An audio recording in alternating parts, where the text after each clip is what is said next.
기도하겠습니다. 하나님 아버지 감사합니다. 오늘도 저희들에게 주신 이 귀한 시간, 이 시간을 통해서 요한계시록을 또한 공부하며 깨달아가기를 원합니다. 주님께서 저희들의 마음을 당신의 영으로 주관하여 주시어서 하나님의 거룩하시고 온전하신 말씀으로 들을 수 있도록 귀와 마음을 다 열어주시기를 원하오며 예수님의 이름으로 기도드립니다. 아멘. 자, 오늘 요한계시록 14장 7절을 좀 보도록 하겠습니다. 오늘 요한계시록 14장 7절, 지난 시간까지 우리가 6절을 좀 맞췄었고요. 7절은 못했었는데 오늘은 좀 7절로 좀 들어가서 7절 좀 하려고 합니다. 그래서 7절에 있는 말씀 우리 같이 하나님 주시는 말씀으로 먼저 한번 읽어보고 그리고 이 말씀을 같이 나누도록 하겠습니다. 요한계시록, 그럼 한번 성경 펴시고요. 14장 우리가 지금 6절 7절인데, 또 보니 다른 천사가 공중에 날아가는데 땅에 거주하는 자들 곧 모든 민족과 종족과 방언과 백성에게 전할 영원한 복음을 가졌더라. 그가 큰 음성으로 이르되 하나님을 두려워하며 그에게 영광을 돌리라. 이는 그의 심판의 시간이 이르렀음이니 하늘과 땅과 바다와 물들의 근원을 만드신 이를 경배하라. 아멘. 우린 지난 시간까지 3번에 걸쳐서 아마 얘기했던 것 같은데요. 영원한 복음에 대해서 우리가 말씀을 나눴었습니다. 그 영원한 복음을 들어야 될 자들이 누구냐면은 지금 현재 하나님을 예배하고 있다고 하는 사람들과 하나님의 말씀을 알지 못하여 예배 자리까지 아직 오지 못하고 있는 사람들, 이렇게 두 부류를 놓고 이미 하나님을 예배하는 유대인들과 그리고 하나님을 알지 못하니 예배를 드리지 않고 못하고 있는 이방인들에 대하여 말씀하고 있는 것이 지금 6절과 7절입니다. 그때 7절에 보면은 3개의 명령어가 나옵니다. 큰 음성으로 그 천사가 뭐라고 하냐면 첫 번째 하나님을 두려워하라 라고 명령하고요. 두 번째는 그에게 영광을 돌리라 라고 하고요.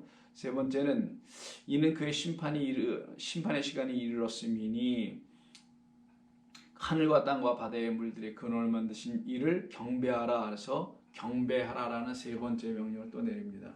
그럼 하나님을 두려워하라와 또 그에게 영광을 돌리라, 그리고 그를 경배하라 이렇게 하죠. 이 경배가 예배입니다. 경배로 썼든 예배로 썼든 우리말에 좀 약간 차이가 있습니다만은 그렇게 아시면 될 것 같고요. 그런데 좀 이상한 점은 무엇이겠어요? 이들은 이미 지금 유대인들인데 유대인들은 하나님을 두려워했거든요. 경외했던 사람들이었을 것입니다. 하나님께 영광을 돌렸었죠. 그리고 하나님을 예배 경배했던 사람들입니다. 근데 이들을 놓고 왜 예배하라, 또 경배하라, 또 영광을 돌리라, 또 그리고는 하나님을 두려워하라 이렇게 말씀하신 이유가 뭘까요? 그 이유는 그들에게는 하나님이 찾으시려고 하시는 온전한 예배 경배, 온전한 영광, 하나님이 원하시는 그 온전한 두려움, 즉 경외심이 없었기 때문인 것이죠. 그들은 우린 다 하고 있는데 무슨 말이야 라고 분명히 말할 거예요. 우리는 하나님 예배하고 경배하고 영광 돌리며 그리고 더 나아가서는 하나님께 모든 걸 다 드릴 수 있는 두려워하는 그런 사람들인데 무슨 말이냐고 분명히 말할 것입니다. 그러나 그들이 갖고 있는 두려움은 잘못된 두려움이었기 때문인 것이고요. 그들이 하나님을 향하여 갖고 있는 영광을 보았다, 영광이 나타났다라는 그 영광도 잘못된 영광을 바라보았기 때문이었을 것이고요. 또한 그들이 드리는 경배 예배는 하나님을 우상으로 섬기는 예배가 아마 일어날 수 있었기 때문이었을 것입니다. 그래서 이 3가지를 오늘 하나하나 좀 살펴보도록 하겠습니다. 먼저 두려워하라 라고 되어 있어요. 누굴 두려워하냐면 호데오스, 영원하신 그 하나님을 두려워하라 라고 되어 있는데 이때 두려워하다가 포베오마이라는 단어 쓰는데 이런 건 모르셔도 괜찮습니다. 두려워하다라는 이 말은 두려움, 공포 이런 말만 있는 것은 아니고요. reverence, 존경, 경의를 표함 이런 의미가 같이 있습니다. 그래서 존경하다, 경외하다라는 뜻도 같이 있어요. 그러면 이 유대인들은 하나님을 경외하지 않았나요? 존경하지 않았나요? 했죠. 그런데도 불구하고 왜 성경에서 우리 주님께서 이렇게 말씀하시는 이유가 무엇이었을까? 그것은 그들에게 나를 향한 두려움과 나를 향한 경외심은 겉으로 볼 때는 완벽하게 있었는데 누가 봐도 저는 나를 두려워하고 경외하는 것으로 보였는데 그 안에 그 경외심을, 내가 원하는 그 경외심을, 내가 원하는 그 두려움을 일으키게 하는 그 안에 있는 것이 없다라는 거예요.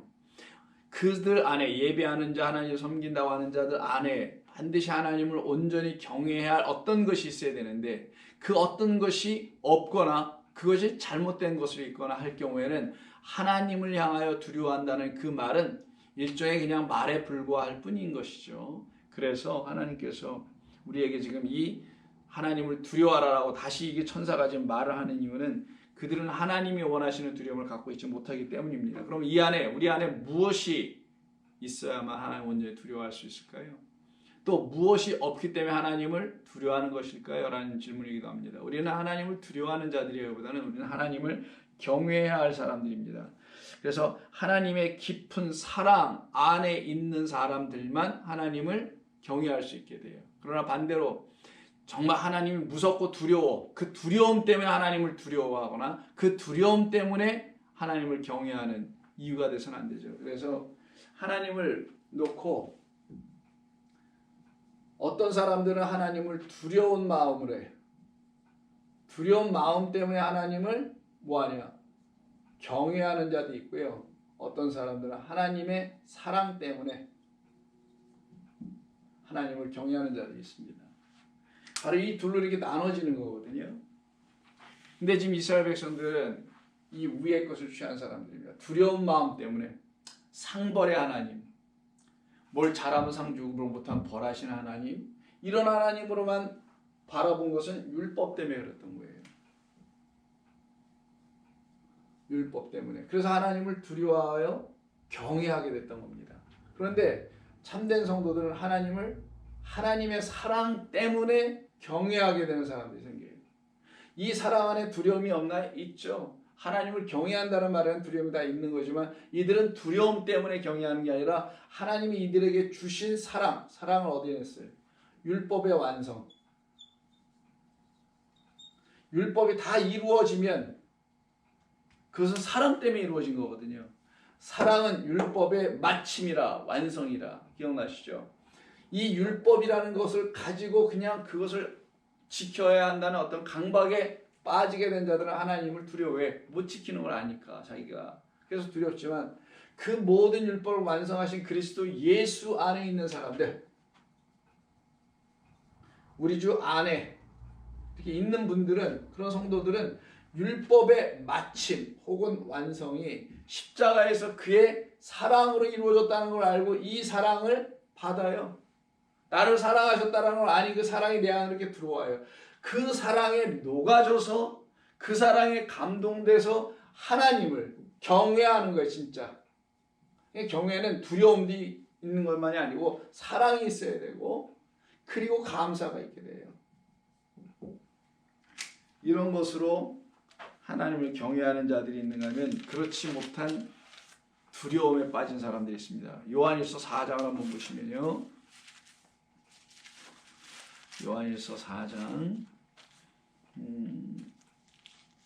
18절 사랑 안에 두려움이 없고 우리가 사랑을 갖고 있으면 우리 안에는 두려움이라는 게 있을 수 없고 이런 얘기예요. 우리가 사랑 안에 있으면 그래서 그 사랑이 내 안에도 있고 내가 사랑 안에 있으면 두려움이 없고 온전한 사랑이 두려움을 내쫓나니 두려움에는 형벌이 있음이라 두려워하는 자는 사랑 안에서 온전히 이루지 못하니라. 무엇을 온전히 이루지 못할까요?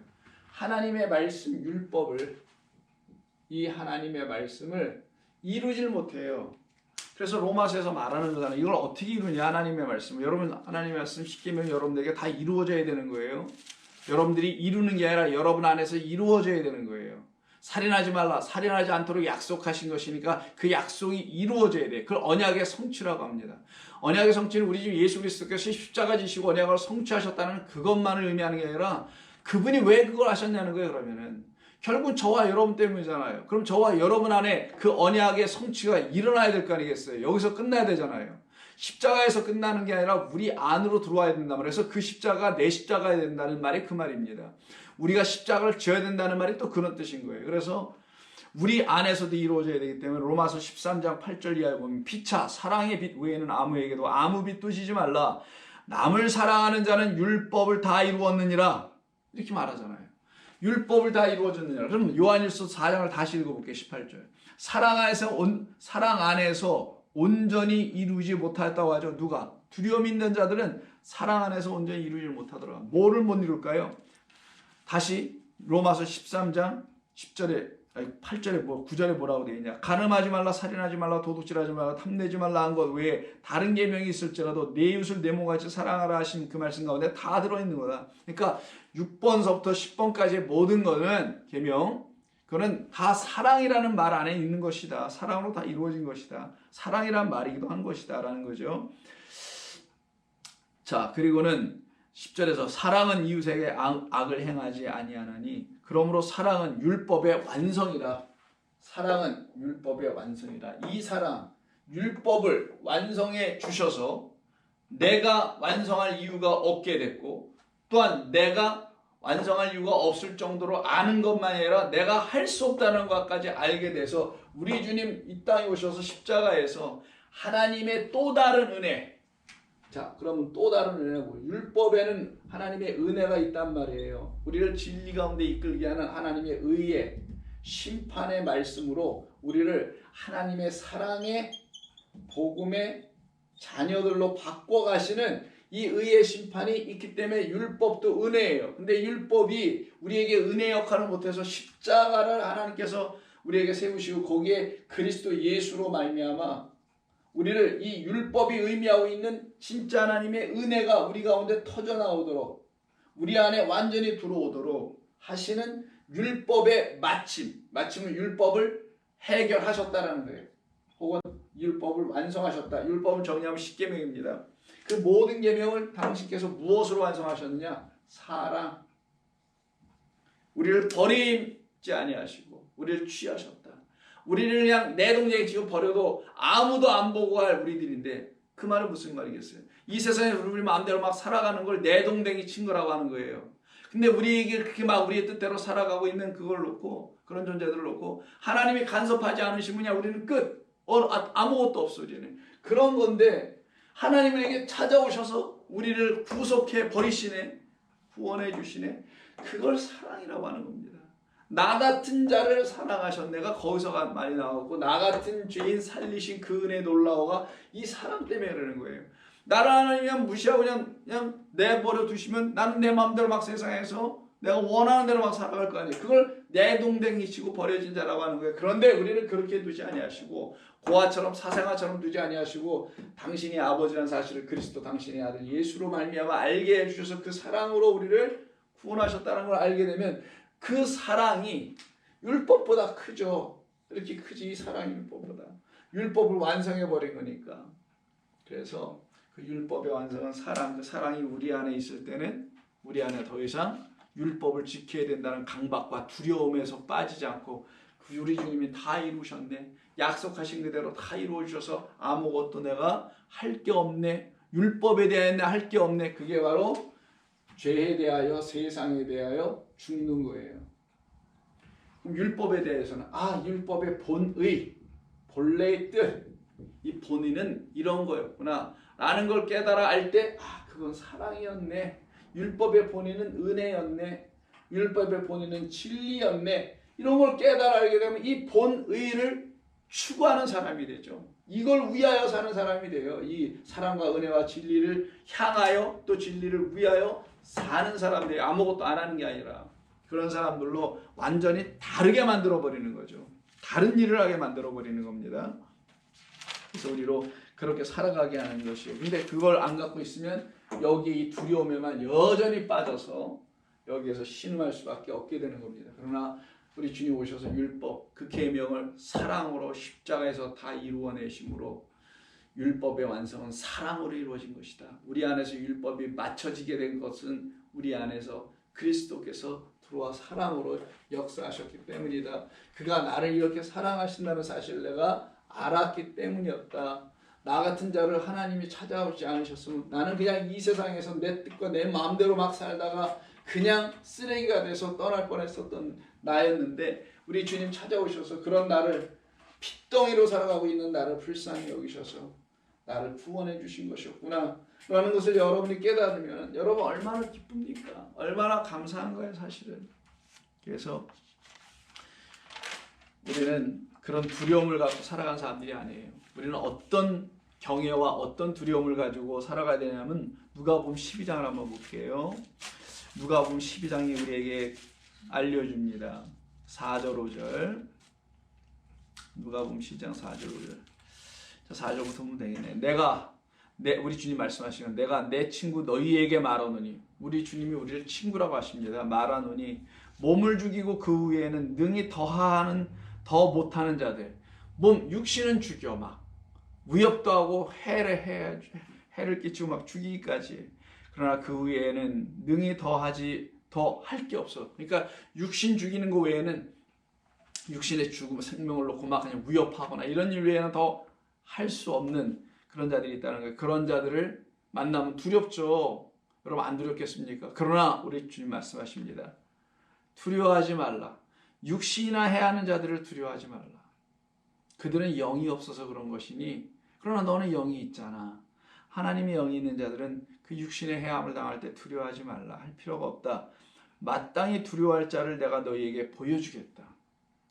너희가 두려워해야 될 것은 그런 육신이나 죽이는 자를 두려워할 게 아니고, 너희가 두려워할 자는 누구냐? 곧 죽인 후에 또한 지옥에 던져넣는 권세 있는 그를 두려워하라.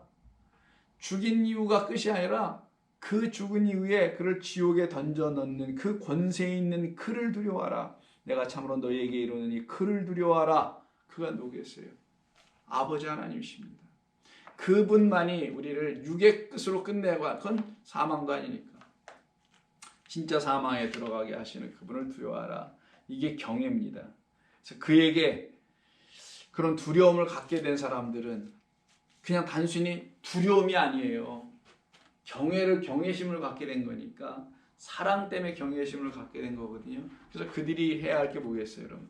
영광을 돌리겠죠. 그래서 영광을 돌리라가 두 번째로 오늘 보면 6장 7절, 14장 7절에서 말하는 겁니다.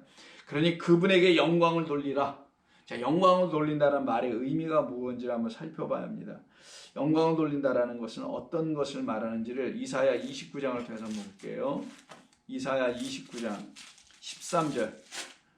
자, 이사야 29장 13절을 보시면 하나님께 영광을 돌린다는 말의 의미가 무엇인지를 설명해 줍니다. 자, 이사야 29장 3절인가. 제가 뭐 잘못 찾은 것 같은데 29장. 요건 좀 넘어가고 다른 걸 좀 볼게요. 여기 중요한 건데. 마가복음, 잠깐만요. 마가복음 7장을 한번 가서 확인 좀 해보겠습니다. 마가복음 7장 29절, 7장 6절 보면은 7장 6절.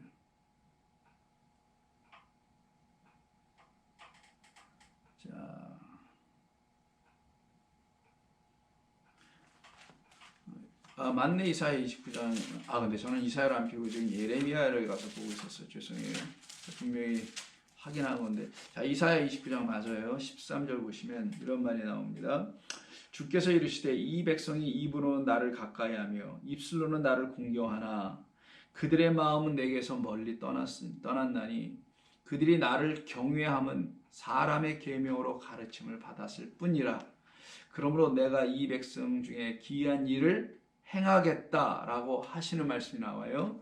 이때 하나님의 백성들인 이스라엘 사람들이 하나님을 경배하고 예배하고 뭐 여러 가지를 해요. 영광 올린다고 하고 경외한다고도 하고 막 합니다. 그런데 이들이 경외하는 그 이유, 근거는 내가 그들에게 부어준 사랑이 있어서 그것 때문에 하나님을 경외하는, 또 의의 말씀, 심판의 말씀 때문에 경외하는 자들이 아니라 사람의 계명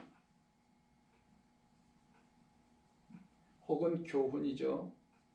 이 사람의 계명, 교훈을 가지고 배워서 그런 가르침을 받아서 나를 경외하다라는 거예요. 이때 경외하다라는 이 단어가 야라라고 합니다.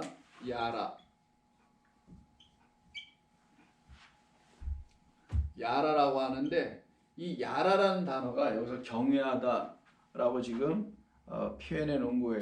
근데 이 경외가 지금 오늘 본문에서 나오는 이 두려움이라는 거죠. 이 야라.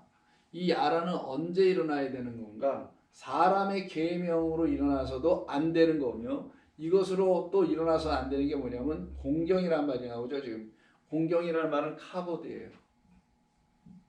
카보드. 이거는 영광입니다.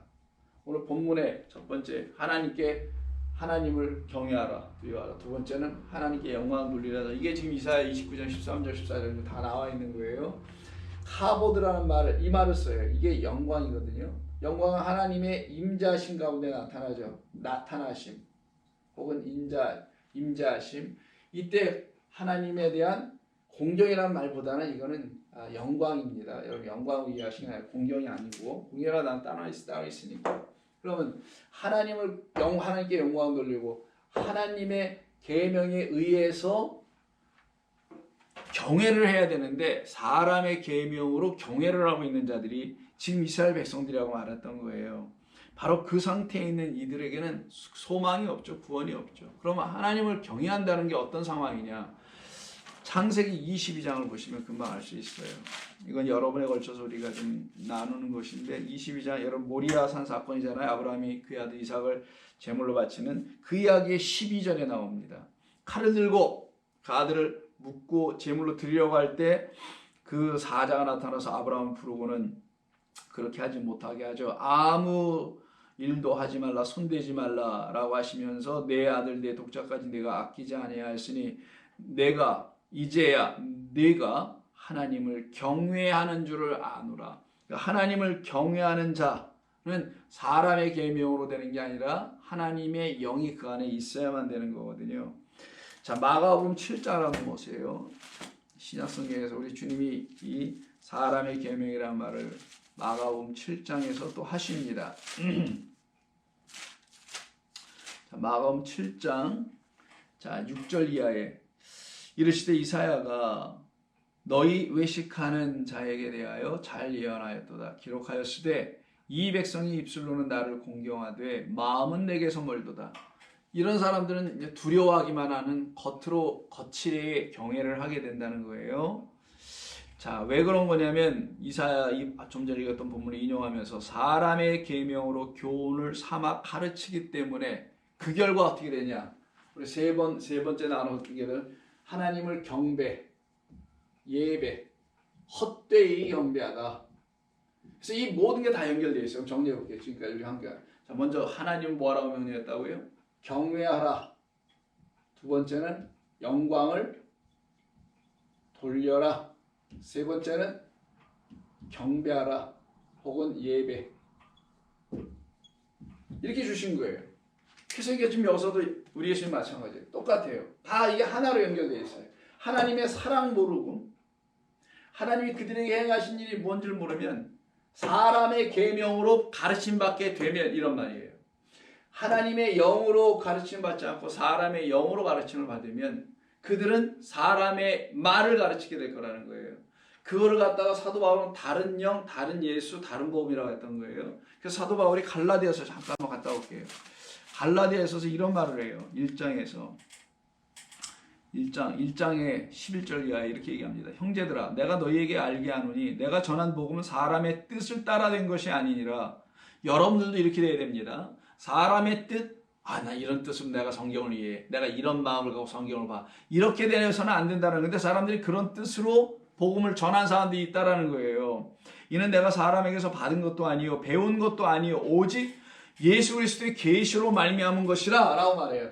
예수 그리스도의 계시로 말미암지 않고 사람의 계명, 관습, 유전 뭐 등등을 따라서 하나님을 알아가려고 해요. 그럼 하나님을 어떻게 알게 되냐? 두려운 하나님으로 이해하게 됩니다. 참된 경외가 일어나잖아. 그리고 영광은 그런 영광, 아까 이사야 29장 13절에서 읽었던 그렇게 영광을 온전히 돌리지도 못해요. 왜? 영광을 좀 이따 보겠습니다만 하나님의 임재, 나타나심이 이들에게 없기 때문에요. 누구로 나타나시죠? 영으로 나타나시는 거예요. 그래서 이들이 성령, 그 영을 갖고 있지 못하여 영광을 못 들리고 있는 상태에 있는 사람들이 됩니다. 이런 상태를 지금 놓고 마가복음 다시 7장 7절에 사람이 계명으로 교훈을 삼아 가르치니 나를 헛되이 경배하는도다. 그들은 어떤 사람들이냐? 하나님의 계명은 버리고 사람의 전통은 잘도 지키는 자들이라고 되어 있어요. 바로 그들이 지금 본문 오늘 이사야 14장, 요한계시록 14장 7절에 있는 이 말씀인 거예요. 그 말씀이 우리하고 관계가 있는 겁니다. 여러분의 신앙을 잘 살펴야 되는 거예요. 내 아의 하나님의 사랑, 그 은혜, 십자가로 말미암는 구속의 은총의 사건이 내 안에 완전히 하나님의 놀라운 사랑으로 감동되어 그것이 여러분의 믿음과 진리가 되어 딱 임박히듯이 여러분 안에 써져 있는가? 그때 여러분 하나님을 정말 찬송하며 하나님을 감사하며 어떤 상황 어떤 조건에서도 여러분 그 하나님을 감사하며 예배할 수가 있게 됩니다. 그 하나님이 여러분에게 은혜와 진리로 이렇게 찾아오셨다면 여러분들이 영광을 돌리게 되어 있고요. 그럼 그때 온전한 예배가 이루어지게 되는 거예요. 그런데 그렇지 않고 사람의 계명으로 하면 그들은 어떻게 되냐? 사람의 계명만 듣게 되니 서로 영광 돌리게 돼요. 자기들의 영광을 자기들이 나타나는 일이 벌어집니다. 요한복음 5장을 보세요. 요한복음 5장 44절 보면 이런 말씀을 해요. 42절부터 다만 하나님을 사랑하는 것이 너희 속에 없다. 자 보세요. 여기 똑같잖아요. 다만 너희가 하나님이 사랑하는 것이 너희 속에 없어. 사랑이 없으니까 두렵기만 해. 경외를 못해. 감사함이 없어. 이 얘기하는 거에서 유대인들에게 좀 말씀하시는 겁니다. 41절부터 볼게요. 나는 사람에게서 영광을 취하지 아니하노라. 다만 하나님을 사랑하는 것이 너희 속에는 없음을 내가 알았노라. 나는 내 아버지의 이름으로 왔음에 너희가 영접하지 아니하나 만일 다른 사람이 자기 이름으로 오면 영접할 것이다. 너희가 서로 영광을 취하고 유일하신 하나님께로부터 오는 영광은 구하지 아니하니 어찌 나를 믿을 수 있겠느냐? 하나님께로부터 오는 영광이라고 되어 있어요. 그러면 영광은 누구로부터 와요? 하나님께로부터 오는 거예요. 하나님께로부터. 또 누구로부터? 그리스도 예수님께로부터 오는 거란 말이에요. 근데 이 지금 세상은 어떻게 하고 있냐? 이 하나님과 그리스도는 버리고 자기들 인간, 이 사람으로부터 오는, 나타나는 그런 영광을 취하더라는 거예요. 그게 어디였냐? 그냥 성전, 옛 성전에서 그렇다라는 겁니다. 지금 교회에서 그러면 안 되겠는데 요한복음 12장도 보세요. 요한복음 12장 43절 41절부터 볼게요. 43절에도 뭐라고 말씀하시냐면은 그들은 사람의 영광을 하나님의 영광보다 더 사랑하였다. 현실에 충실한 거였죠. 뭐 한마디로 말하면 현재의 시간들을 인생 현실이라는 것을 살아가려다 보니 하나님의 영광은 그냥 내 마음 안에만 있으면 되고 그냥 내 삶은 그냥 사람의 영광을 추구하고 사는 사람, 이게 바로 외식하는 자들의 모습이죠. 이는 다 잘못된 사랑 때문에 이렇게 이루어진 것입니다. 다른 말로 하면 하나님의 사랑이 무엇인지 아직 몰라서 그럴 수밖에 없게 되는 거죠. 그렇다면 하나님께 영광을 돌리기 위해서 또 영광을 하나님께 돌린다고 하죠. 영광을 돌리면 return이에요. return이라는 게 뭐예요? 의미가 내가 이미 받았어야만 return이 돼야 돼요. receive가 있어야 돼요. 내가 하나님부터 은혜를, 사랑을 받은 바가 없으면은 하나님께 돌려드릴 게 없어요. 그래서 성도는 우리 주님의 섬기심을 먼저 받아야 되는 거예요. 섬기심은 말씀을 가르치시는 겁니다. 우리에게. 말씀은 당신의 영이에요. 당신의 영은 우리에게 부어주시는 거예요. 이걸 갖다가 하나님의 사랑을 받은 사람이라고 하는 거예요. 그 사랑받은 사람들은 하나님으로부터 온 사랑, 그 영광이 있기 때문에 그걸 다시 돌려드리는 거지. 이게 없는데 뭐 다른 물질로 돌려드리고 뭐 시간 내어 봉사 헌신하는 것으로 돌려본다고 하고 하면은 그게 전부 다 가짜 기독교, 헛된 예배를 드리는 교회를 만들게 되는 겁니다. 근데 사람들이 이쪽으로 몰려가는데 참 이상하게도 왜 그러냐면 이게 더 좋은 건가 봐 아마. 그래서 그러는지 자꾸만 저기로 가더라고요. 그러나 우리들에게서 먼저 일어나야 될 것은 어떤 일이 일어나야 되냐? 마태복음 2장을 보시게 되면요. 영광을 돌려야 된다는 게 뭔지를 제가 설명해 줍니다. 마태복음 2장부터 한번 볼게요. 자, 여긴 여러분 예수님이 태어나셨을 때 동방 박사들이 별을 보고 옵니다. 자, 이 어떤 것을 말하는지 잘 들어보세요. 유대인의 왕으로 나신 이가 어디 계시냐? 우리가 동방에서 그의 별을 보고 그에게 경배하러 왔도다 라고 이 경배하러 오는 자들이 있어요. 영광을 돌리러 오는 사람들입니다. 이 경배하러 영광을 돌리러 오는 사람들은 뭔가 자기들에게 나타나 보여진 게 있는데 그게 뭐냐? 별이었던 거예요. 그 별이 그들에게 나타나여 지니 그들이 그분을 와서 경배할 수 있는 자, 예배할 수 있는 자들이 된단 말이에요. 바로 그와 같은 역사가 우리에게 먼저 나타나야 된다는 거예요. 하나님 우리에게 먼저 찾아오신, 그걸 갖다 섬겨주신 그 역사가 일어나야 됩니다. 그래서 요한복음 1장에서 우리 주님의 찾아오심을 놓고 이렇게 얘기하는 거예요. 신약성경에서 영광을 설명하는데 아주 중요한 부분이 하나 있습니다. 1장 14절이에요. 말씀이 육신이 되어 우리 가운데 나타나 거하심에, 하늘에서 말씀으로 존재하시던 분이 이 땅에 육으로만 살아가고 있는, 육으로만 존재하고 있는, 육으로만 있는 이 세상에 이렇게 오세요. 말씀이 오셔서는 우리 가운데 함께 거하시면 그가 우리 가운데 나타나게 된 거죠. 임하시게 된 거죠. 그거를 우리가 보는 영광이라고 하는 거예요. 영광은 무슨 어려운 말이 아닙니다. 영광은 막 박수치고 뭐 환호하고 이러는 걸 영광이라고 하는 게 아니에요. 영광은 각각 개개인의 성도들에게 하나님의 나타나심이에요. 하나님의 임하심이에요. 어떻게? 육인 나에게, 각각 우린 다 육이니까 말씀이라는 영이 오시는 거예요.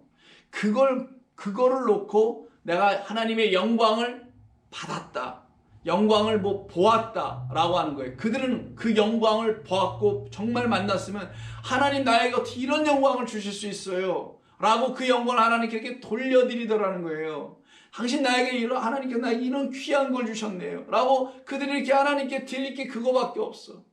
이건 부끄러운 손이 아니에요. 이게 축복된 손입니다. 복받은 손이에요. 그런데 하나님의 영광, 하나님의 나타나심, 나 육이라는 존재 위에 하나님이 말씀 영으로 이렇게 나타나셔서 나를 육의 삶을 끝을 내게 하고 영혼의 삶을 살게 하시는 그 하나님께 어찌 온전한 경배 예배가 나오지 않을까요?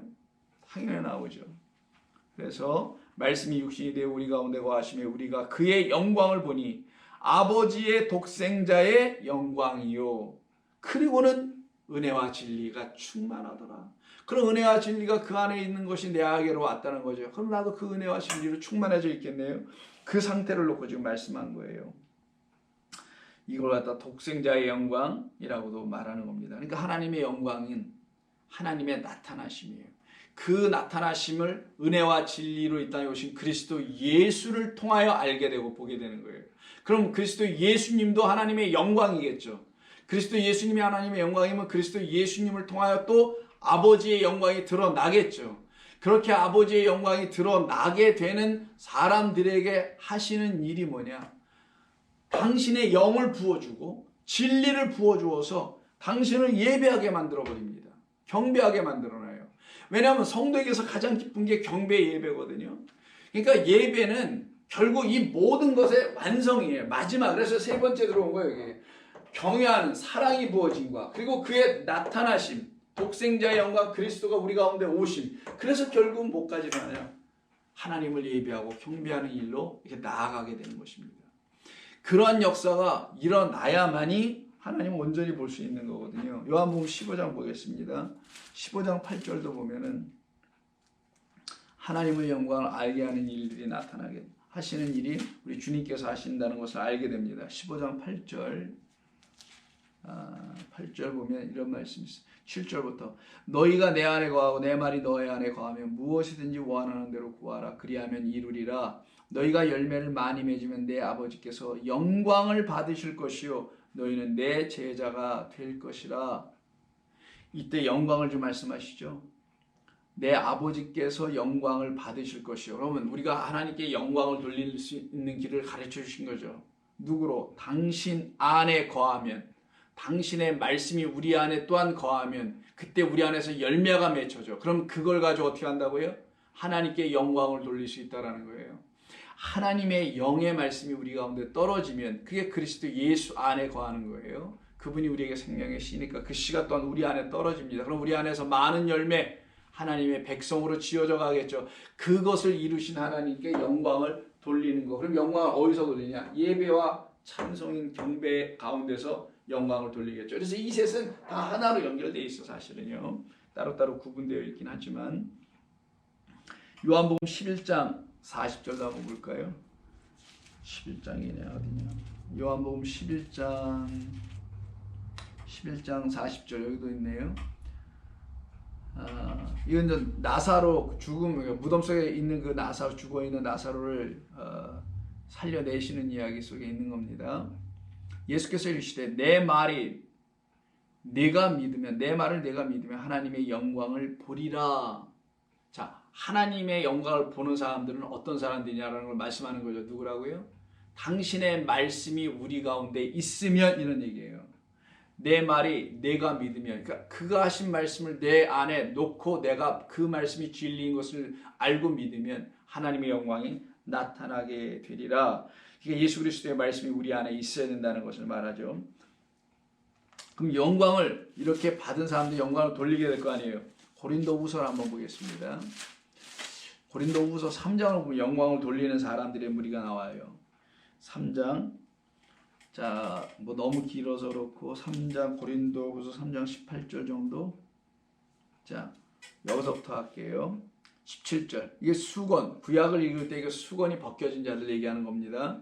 우리 가운데 있는 수건, 우리의 맹인되어서 잘 못 보고 있는 진리가 안 보여지고 있는 그 수건이 그리스도 안에서 없어질 것이라가 고린도후서 3장 14절인데 그 밑에 16절부터 보면 그러나 언제든지 주께로 돌아가면 그 수건은 벗겨질 것이다. 우리가 하나님의 말씀이 뭔 말인지 이걸 못 알아보고 못 알아본다는 것은 내 앞에 이게 가려졌기 때문이라는 거예요. 그걸 수건이라고 표현하는데 그게 육입니다. 육. 주는 영이시니 주의 영이 계신 곳에는 자유가 있느니라. 우리가 다 수건을 벗은 얼굴로 거울을 보는 것 같이 주의 영광을 보매 그와 같은 형상으로 변하여 영광에 이르니 곧 주의 영으로 말미암느니라. 이게 바로 성도들이 경험해야 하는 영광입니다. 이들이 하나님의 쓰임을 받는 일꾼들이 또한 되어 나아가게 되는 것이에요. 자, 그러니 뭐 성경에 영광을 돌리는 사람들이 한둘이 아닌데 누가복음 13장 한번 볼게요. 누가복음 13장. 오늘은 쭉 이렇게 나열하면서 여러분들에게 좀 읽어드리는 것밖에 방법이 없는 것 같아요. 자, 누가복음 13장 보시면은요. 6절 이하에 13장 6절 이하에 쭉 열매 맺지 못하는 무화과 나무에 대한 그 말씀, 그 찍어 버려라라는 말씀이 나오거든요. 그 밑에 10절부터 18해 동안 귀신 들려 앓아 꼬부라져 펴지 못하는 한 여자가 있어요. 근데 이 여자를 우리 주님께서 안식일날 고쳐주시죠. 그 고쳐주시게 된 그 사건, 그 이야기 속에 17절을 보면 17절 보면 이 예수님의 이 그 생명 살려내는 일을 아주 달갑지 않게 생각하는 무리들이, 반대하는 무리들이 있었죠. 그들에 대한 이야기가 17절이에요. 예수께서 이 말씀을 하시면 모든 반대하는 자들은 부끄러워하고 온 무리는 그가 하시는 모든 것을 영광스러운 일로 기뻐하더라. 결국 영광을 돌리는 일은 우리 하나님께서 그들과 함께 하실 때만 이게 가능한 것을 우리가 알 수가 있게 됩니다. 여러 군데 많아요, 여러분. 뭐 일일이 다 이거 제가 준비한 걸 말씀드리면 너무 길어질 것 같고, 영광을 돌리는 사람들은 이런 사람들 한 군데 더 볼게요. 마태복음 14장 33절. 마태복음 14장 33절 보시면 무슨 얘기가 나오냐면은 예수님의 제자들이 지금 풍랑을 맞이했을 때 그들이 지금 정신없이 죽을 뻔했잖아요. 그때 예수님이 그들에게 물 위로 걸어오시는 사건 속에 나온 이야기입니다. 32절 베드로가 물속에 빠질 뻔했을 때 그걸 건져 올리고서는 바람이 다 잠잠해지잖아요. 그 모든 것이 끝날 때에 33절 배에 있는 사람들이 예수께 절하며 이르되 진실로 하나님의 아들이십니다 라고 하나님을 당신을 우리에게 보내주신 생명을 주시는 아들인 줄 알 때 참된 절하다 경배하거든요. 프로스쿠네 해가지고 경배하고 예배하는 일이 언제 일어나냐? 그가 하나님의 아들임을 알게 될 때, 즉 하나님의 아들이 그 뱃속에 배후에 있었던 자들에게 나타났을 때, 영광이 나타났을 때 그들은 그분을 하나님의 아들로 바라보게 되고 그때 비로소 예배드리는 거예요. 그러니 우리가 이 모든 것이 순차적으로 그리고 동시에 하나로 우리 가운데서 있지 아니하면 우리가 드리는 예배는 헛된 예배가 된다는 거예요. 중요한 겁니다. 백날 예배를 드려도 의미 없는 예배를 드릴 수 있게 된다는 것을 말씀하는 거예요. 그러면 예수 그리스도 안에 있는 하나님을 아는 지식과 하나님의 영광이 우리에게 나타날 때 그때 우리는 비로소 영광을 돌릴 수가 있게 됩니다. 그래서 우리 주님이 요한복음 14장에서 이런 말씀하십니다. 14장 13절 너희가 내 이름으로 무엇을 구하든지 내가 행하리니 이는 아버지로 하여금 아들로 말미암아 영광을 받으시게 하려 함이라. 우리 백성들인 우리가 하나님의 영광을 받게 되는 것은 아들로 말미암아 이루어진다고 지금 말씀하는 거예요. 그럼 하나님, 아들, 우리 이렇게 연결되겠죠? 그걸 좀 설명하고 17장 22절에서도 내게 주신 영광을 내가 그들에게 주었사오니 이는 우리가 하나가 된 것 같이 그들도 하나가 되게 하려 함이라. 그러니까 영광은 하나님께로부터 오고요.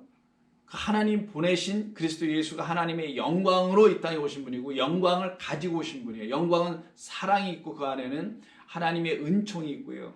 우리를 용서하시는 놀라운 긍휼하심이 다 있는 게 하나님의 영광이 나타나는 거 우리 가운데 우리를 살리는 거예요. 그냥 새 생명으로.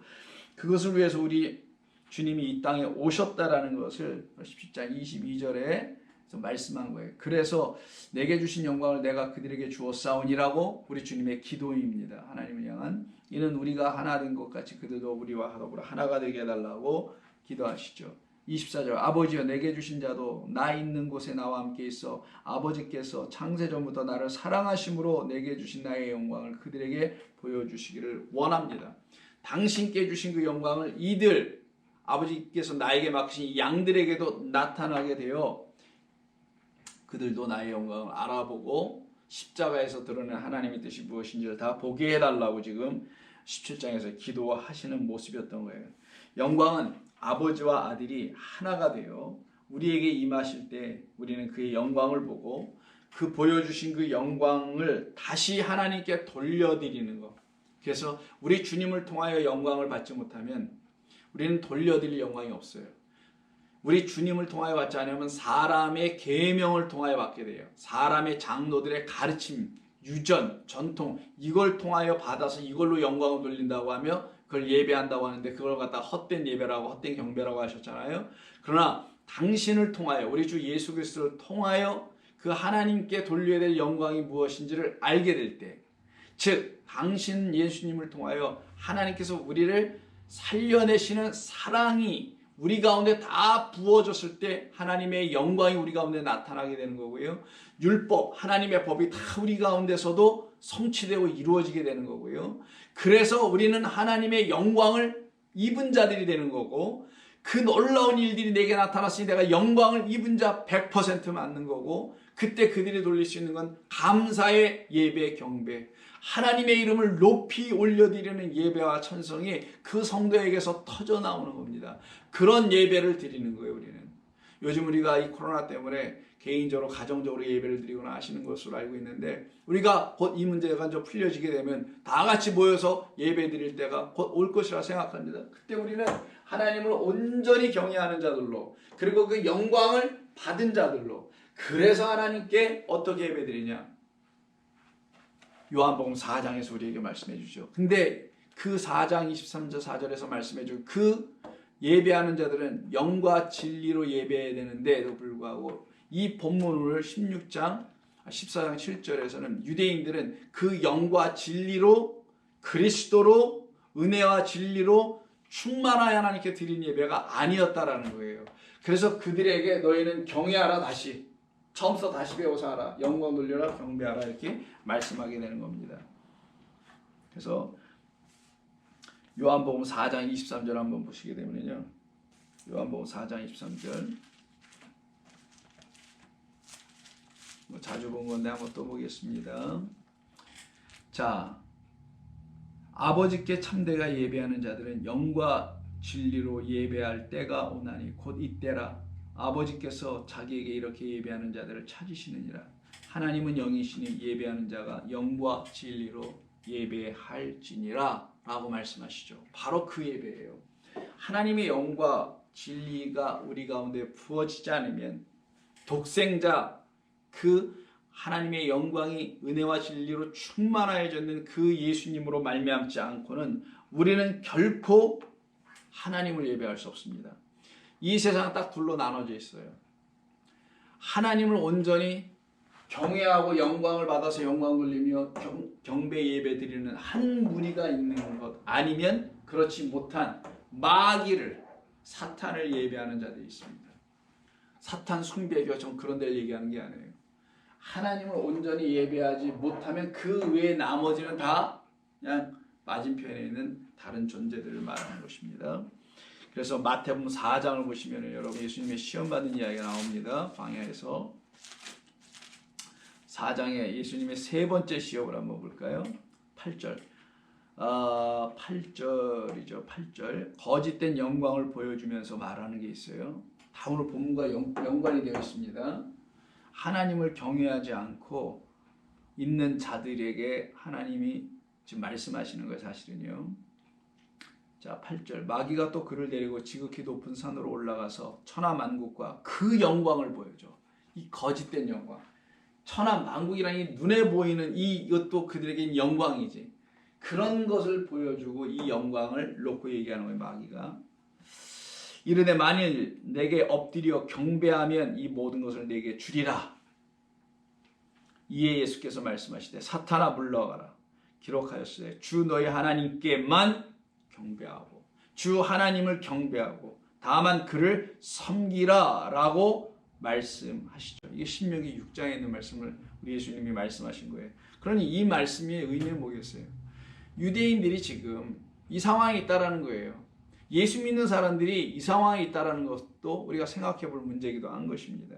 하나님을 경배를 한다고 하는데 여전히 마귀를 경배하고 있는, 사탄을 경배하고 있는 자들이죠.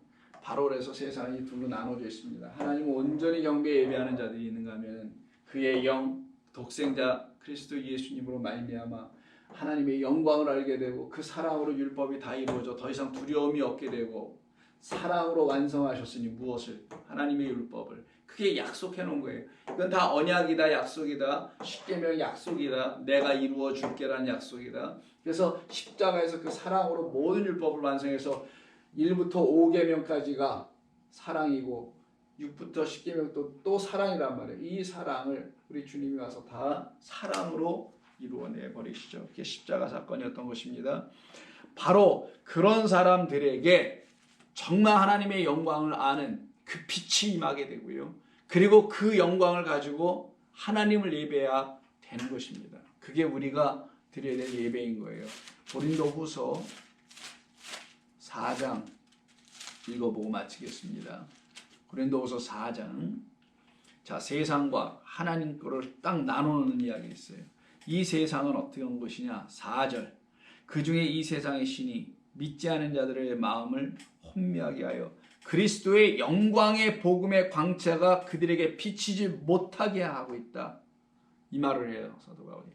이쪽에 사람들로 만들어 가시는 게 하나님의 뜻인데 이 마귀 사탄이 붙잡고 있는 어떤 세력들에 의해서 하나님의 말씀을 혼잡하게 하고, 하나님의 말씀을 혼잡하게 하는 건 교회와 성전에서만 하는 겁니다.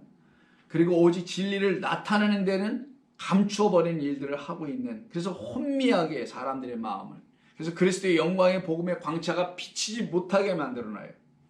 그래서 그런 무리들이 드리는 예배가 따로 있다라는 겁니다. 5절. 우리는 우리를 전파하는 것이 아니라 오직 그리스도 예수의 주되신 것과 또 예수를 위하여 우리가 너희의 종된 것을 전파함이라. 어두운데 빛이라 말씀하셨던 그 하나님께서 예수 그리스도의 얼굴에 있는 하나님의 영광을 아는 빛을, 우리는 하나님의 영광을 그리스도 예수의 얼굴을 통해서 안다는 거예요. 지금 말씀이. 그리스도 예수의 얼굴, 그것을 통하여 하나님의 영광을 아는 빛을 우리 마음에 비추셨느니라. 그리스도는 하나님의 영광을 담고 오신 형상이라는 거예요. 형상. 하나님의 형상으로 담으신. 그때 비로소 우리는 그 영광을 아는 빛은 진리입니다. 빛을 우리 마음에 비추셨느니라. 이것을 우리가 귀한 것으로 보배로 우리 안에 갖고 있으니 성도는 어떤 상황에서도 그 믿음을 빼앗기지 아니하고 늘 승리하며 살아가는 자들이 되게 되는 겁니다. 그들에게서 터져나오는 것이 고난과 역경과 어려움 속에서 말씀을 지키려고 하는 그 애씀 수고 속에서 나오는 게 온전히 하나님 앞에 나아 경배하고 예배하는 거예요. 왜? 승리했기 때문에. 이겼기 때문에. 이김. 그렇기 때문에 그들이 하나님께 나와서 하나님 내 힘으로 못 이겼는데 당신이 나로 하여금 승리하게 또 하셨네요. 내가 또 이기게 하셨네요. 그래서 내가 어떤 고난도 싸워 이겼고 역경도 싸워 이겼는데 이 모든 것은 내가 이긴 게 아니라 내 안에 주신 하나님의 말씀이라는 그 거룩한 영이 나를 대신하여 그 말씀이 싸워주셔서 이기게 하시네요. 그래서 사탄 그 시험하시는 곳에서도 말씀으로 이기지 않습니까? 그때 그들 가운데 하나님의 영광의 참된 역사가 나타나고 임하게 되죠. 그때 그들에게는 하나님의 영광을 아는 빛이 비춰주니 온전한 예배가 이루어지게 되겠죠. 그때 그들에게 영과 진리가 충만히 부어주는 겁니다. 그 같은 역사가 일어나야 만되는 것이 교회이며 회당이며 성전인 것이에요. 그런데 그곳에서 그런 일이 일어나지 않고 있기 때문에 천사가 와서 그렇게 하라라고 명령으로 세 가지 명령을 내놓은 것입니다. 영원한 복음을 들은 사람들은 참으로 하나님을 경외하는 사랑 가진 사람들에게 되고 그들에게는 독생자 예수 그리스도로 말미암아 그 은혜와 진리가 충만한 그의 영광이 우리 가운데 비춰져서 저분 안에만 은혜가 있고 저분 안에만 나를 구원하는 사랑이라는 은혜가 있고 저분의 말씀이 나에게 참으로 진리로 들려지니 그는 온전하신 분이었다라는 그 영광이 나타나기 시작해요. 보여지기 시작해요. 그럼 나에게도 이렇게 비춰지겠죠. 그럼 그들 성도들이 하나님께 영광을 다시 돌려드리는 것. 당신에게 주신 것은 이런 거였습니다라고 그걸 온전히 다시 돌려드리는 것. 그 자리가 어디냐? 예배의 자리다. 그래서 예배의 자리는 하나님께서 우리를 얼마나 사랑하셨는지 하나님 우리를 얼마나 존귀하게 여기시는지를 깨달아 알고 그 하나님께 나와서 감사의 찬송 예배와 경배를 하나님께 드리는 것이 되어야 되는 겁니다. 그때 그 예배를 주관하시는 분이 누구냐? 성령이시다. 그분이 은혜와 진리를 우리에게 부어주시는 성령이시다. 그리고 그 은혜와 진리를 통해 우리는 진리 가운데 거하게 될 것이다. 깨끗한 말씀 가운데 늘 거한다는 거예요. 진리 가운데 거한다는 것은. 그래서 그 영과 진리로 하나님께 예배할지니라. 왜? 하나님은 영이시기 때문이다. 그런 말씀이 오늘 본문의 말씀이었던 것입니다. 이들에게는 영원한 복음이 쉼없이 그들에게 생명의 양식이 되어 들어갈 것입니다. 다음 주에는 8절에 있는 또 다른 천사로 인하여 시작되는 말씀을 또 계속해서 나누도록 합니다. 기도하겠습니다. 하나님 고맙습니다. 우리가 한때는 하나님이 누구이신지를 잘 몰라 그저 두려워만 했었고 무섭기만 했었고 그래서 떨리는 마음 그런 등등의 마음을 가지고 하나님을 경배하고 예배하려고 했었으나 이제 우리는 하나님이 우리에게 사랑이시라는 것을 알게 되었습니다. 하나님은 우리를 사랑하신다는 분인 것을 알게 됐습니다. 나의 모든 흉얼물과 잘못된 모든 것들을 다 끌어안으시면서 사랑해 주시는 하나님이라는 사실을 알게 됩니다. 그때 우리가 우리 주님을 통하여 깨달아 알게 되는 놀라운 사랑으로 모든 것이 해결되며 모든 것에서 승리를 이루게 하시는 하나님의 영광이 또한 우리 가운데 비춰줌으로 온전히 주님을 예배하며 경배할 수 있도록 축복해 주실 줄로 믿습니다. 성도들의 삶을 주관하시고 인도해 주시길 원하오며 예수님의 이름으로 기도하옵나이다. 아멘.